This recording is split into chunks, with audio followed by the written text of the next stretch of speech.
Oh no, I'm late for my prostitute recital. I gotta go. Don't worry, bro. I got you covered. You can't cover me. Remember when you couldn't?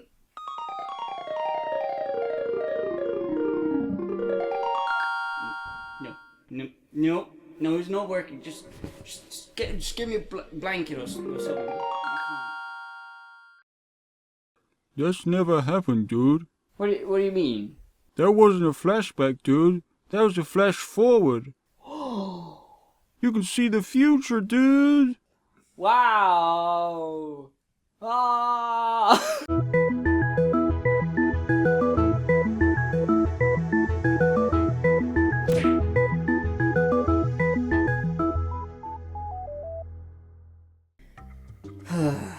I wish I had fine art. Have you considered stealing? I can't steal. It's too difficult. I wouldn't know where to begin. Try this handy guide. It's guaranteed to make you wanna steal the bucket load of fine art in no time.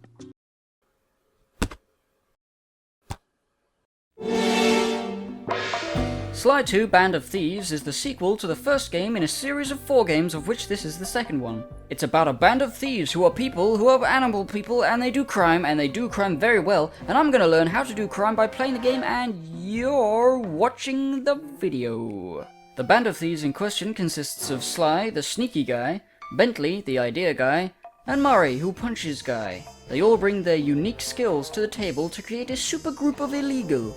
But they're not evil illegal, they're good illegal, because in this game, you're saving the world from the reassembling of Clockwork, a giant robot bird who hates Sly Cooper and his family of thieving raccoons, and has done for hundreds of years. In the last game, the one I didn't play, you defeat him and blow him into little pieces. These pieces are now in the hands of the members of the Claw Gang, a bunch of assholes, and you ought to steal the pieces back. It's a game for kids. It's a bit of a cartoony plot, colourful characters, very humorous writing, great voice acting. It's fun for all the family, really. It's you just sit down with your mum and... This part isn't funny, so I'm dubbing over it. The game is split up into episodes which are centered around a single main heist that the gang needs to pull off. They start and end with great little comic book style animated sequences which set the scene and hype shit up. The levels themselves are mini open worlds. You run around and jump on rooftops, avoid guards and do missions at the icons indicated in the Binocucom. Each of the 3 Cooper Gang members are playable characters and have their own missions which require their own skills and talents to complete. Some missions require 2 or 3 of them to work together. Sly is an expert of sneaking, climbing and pickpocketing. Bentley is less able to climb things, but makes up for it with his assortment of gadgets, his trusty crossbow-mounted sleep darts for taking out guards in a silent, non-lethal fashion, and his bombs for doing the opposite. Murray is strong enough to defeat most guards with ease and can pick up and throw small objects like suitcases, tables and explosive barrels. But nobody can swim. Not even the turtle. He's a turtle! And a hippopotamus, he can't swim. Why? Whee! Also, Sly does this now and then with his hat. All 3 of these characters have an assortment of purchasable gadgets that they can acquire through ThiefNet for a bunch of money. You get money by pickpocketing guards and stealing fine art that's just lying around outside. Fuck! Oh! It's that easy? If you get hit while carrying them though, they're gone forever. So you gotta be super stealthy and know your way around the level. All these things encourage you to explore the stage thoroughly and become familiar with it. And it helps that moving around and doing nothing in particular is really fun and easy, and you'll often end up exploring everywhere without really thinking about it. Woohoo! Yeah, jump on that rope. Climb that pipe. Oh shit, the guards saw me. Haha, the bear killed them all. Thanks, bear.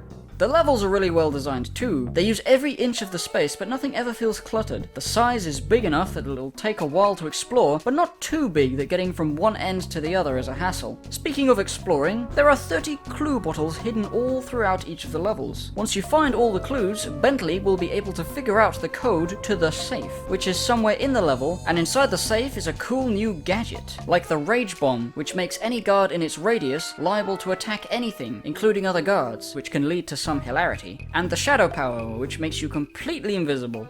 These gadgets are alright, but you get more enjoyment out of the idea that you're collecting clues to a safe that has a mystery thing in it. Also, smashing the bottles is satisfying because they give off loud, obnoxious tink-tink noise and you just want to kill it, you just destroy them. The theming is great too. Each level has a very distinct feel to it, even the ones that take place in similar parts of the world. The prison level in Prague is dreary and unforgiving. Guards can jump out at you from statues. The sky is red. There's spider webs everywhere. And the guards consist of werewolves, bats, and vultures. It's just like an evil prison level should be.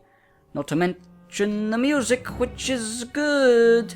The rest of the levels are similarly good. Well, gee whiz, Hippo, this game is spectacular. I'm playing it, and I'm becoming more criminal every moment. But how do I use it to steal the fine art?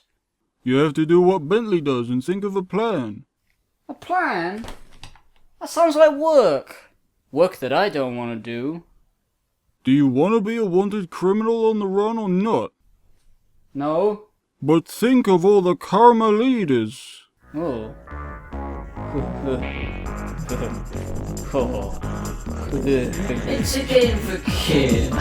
Before each heist, Bentley has a little slideshow prepared and talks the other two through the plan of action. First is usually a reconnaissance mission to gather information. Then there's a few setup missions which make things easier for the big job, like blowing up a generator to shut down some of the security lasers and spotlights, stealing keys to special locked doors, hacking locked doors in a cute little top-down shooter minigame, stealing a tuxedo so you can infiltrate a ballroom undetected and dance with a police fox to distract a crowd so that Murray can lower himself down with his razor blade made of gemstones which were taken from parade elephants in an earlier mission in order to cut the clockwork wings off of a gold statue without being noticed.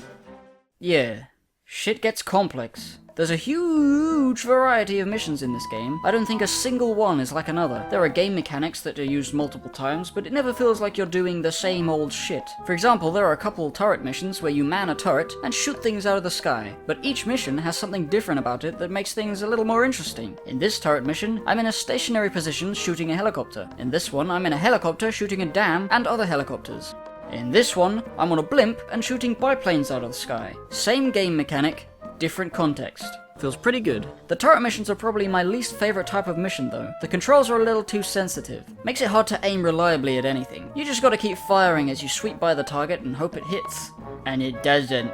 No, the bulk of the game is way more interesting. Look at this shit. There's this tiger guy called Rajan, right? He's the main bad guy of this area, and he is out and about. But check it. He's got blueprints to his shit in his back pocket. In order to steal the blueprints, you gotta make sure Rajan is asleep, but he's too fucking strong for Bentley's sleep darts. So what you gotta do instead is lure him over to some watermelons using a sound device and hope he eats the entire fucking watermelon whole, which, acting as a hearty meal, will force him to take an instant after dinner nap? I'm gonna stop you right there. That's stupid. What makes you think a plan like this will work? Why, after hearing a sound, would he forget about looking for the source of that peculiar sound, and then just get distracted by a fucking watermelon and then fall asleep 3 times? How stupid is this guy? Isn't he supposed to be intimidating? The intro cutscene showed as much. Look at that sharp. Apparently not.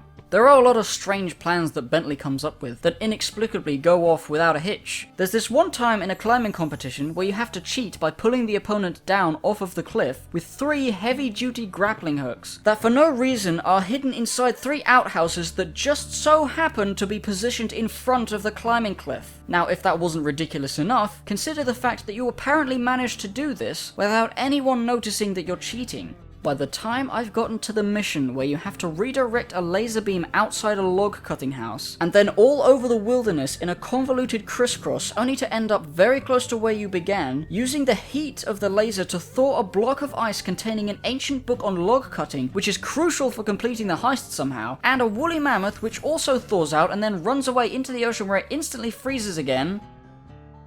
I forgot the point I was making? It's just silly. But in a world where everybody is a talking cartoon animal, that's just something you accept. Now, reviewing the game.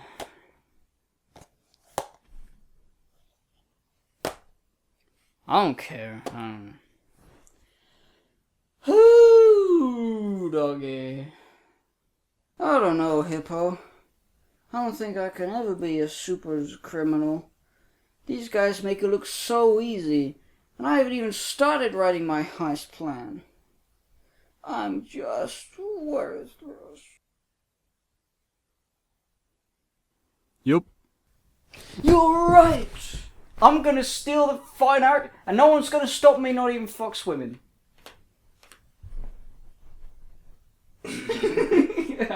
And I'm gonna go now.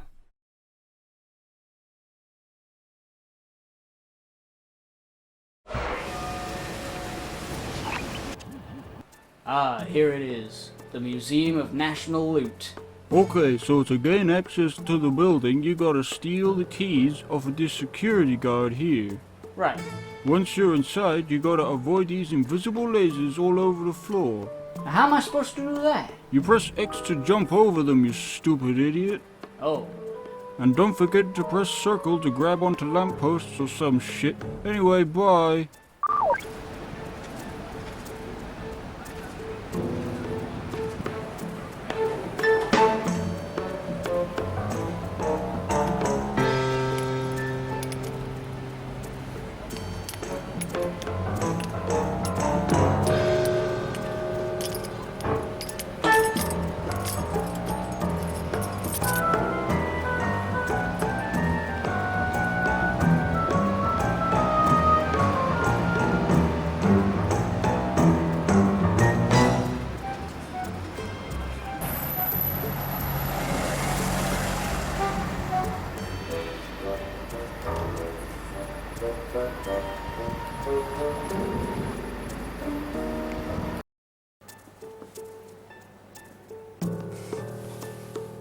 Good job, dude. You have the paintings.